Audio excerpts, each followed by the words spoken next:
Israeli হামলায় মাটির সঙ্গে মিশে গেছে গাজা সিটির দ্বিতীয় বৃহত্তম ভবন। এলাকাটির বাসিন্দাদের নগরী ছাড়ার নির্দেশ দিয়েছে দখলদাররা।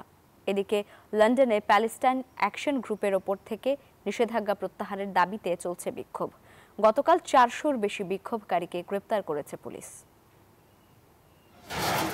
একসময়ের উঁচু ভবনগুলো এখন কেবলই ধ্বংসস্তূপ, যেখানে মিশে আছে ভাঙা কংক্রিট, ছিন্ন ভিন্ন স্বপ্ন আর মানুষের আর্তনাদ।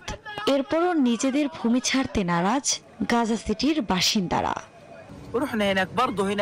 এখানে এবং দক্ষিণে সর্বত্র বোমা বর্ষণ হচ্ছে। তারা আমাদের ঘরবাড়ি দখল করতে চায়। আমরা তা কেন হতে দিব?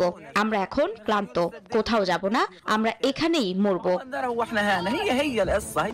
আন্তর্জাতিক মহলের নিন্দা সত্ত্বেও বাসিন্দাদের গাজা সিটি ছেড়ে দক্ষিণে যাওয়ার নির্দেশ দিয়েছে ইসরায়েলি সেনাবাহিনী। এর মধ্যে চলছে লাগাতার হামলা। শনিবারও তাল আল হাওয়া এলাকায় শহরটির দ্বিতীয় বৃহত্তম 15 তলা সুশি টাওয়ার গুড়িয়ে দেয় জায়নবাদীরা। কারণ হিসেবে ভবনটিকে হামাসের গোয়েন্দা কার্যক্রমের ঘাঁটি হিসেবে ব্যবহারের দাবি করেছে আইডিএফ।